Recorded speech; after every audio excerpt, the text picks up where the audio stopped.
Nicolas Waldorf a su se faire un nom dans le milieu de la coiffure. Cependant, son quotidien n'a pas toujours été rose.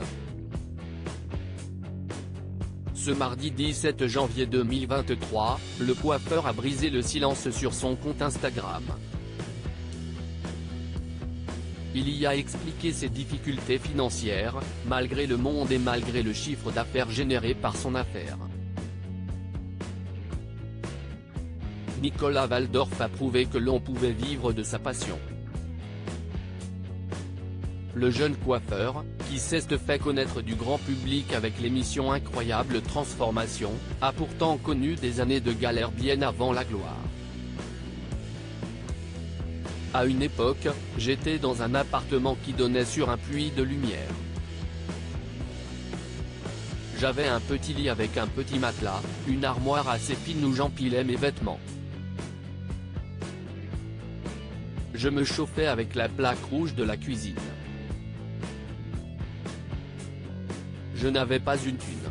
Personne ne m'a aidé, a-t-il expliqué à nos confrères de Pure People.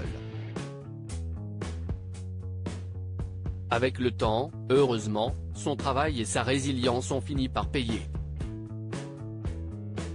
Ce mardi 17 janvier 2023, Nicolas Waldorf, qui s'en est pris à Loana, a dit vouloir à nouveau faire preuve de transparence. Salut les amis, vous êtes nombreux à me demander comment je fais pour gérer toute ma carrière de pro.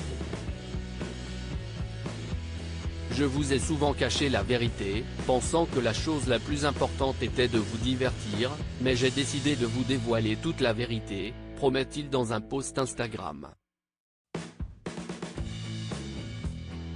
C'est donc aujourd'hui qu'il a lancé le premier épisode de cette série de confessions. Pour commencer, il a choisi de parler en premier de ses ennuis financiers. Nicolas Waldorf s'est retrouvé dans un cul-de-sac financier. Nicolas Waldorf commence son récit avec un premier business créé il y a 9 ans.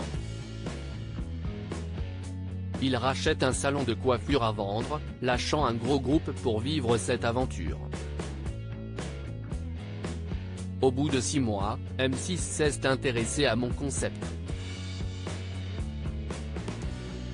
J'ai remporté un concours qui a fait exploser mon business, j'ai commencé à coiffer quelques blogueuses un peu connues, et ensuite tout le monde voulait venir se faire coiffer. C'est le début du succès pour celui qui a réalisé un grand rêve avec une ancienne star de télécrochet. Par la suite, le restaurant d'à côté était à vendre. Allez hop, j'agrandis mon premier salon de coiffure. C'était juste à côté, c'était tout collé, donc ça nous permettait d'avoir 2 identités, 2 concepts. Étant donné qu'on avait une licence 4, j'ai aussi décidé de faire une partie restauration.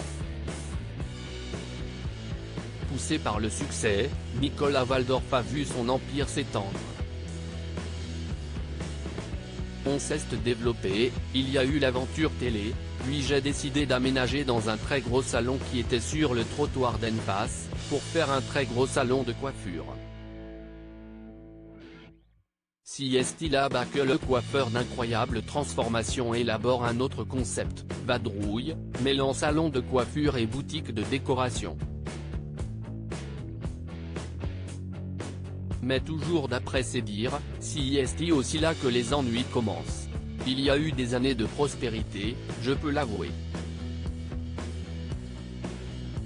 Il y avait la queue devant, et malgré tout ce monde qui vient me voir, malgré tout l'argent que je gagne, finalement, je me suis retrouvé dans une situation très compliquée. Il précise ensuite, je me suis retrouvé dans un cul-de-sac financier et c'était très dur de survivre et de payer mes employés. Une mésaventure qu'il développera peut-être dans les prochains épisodes.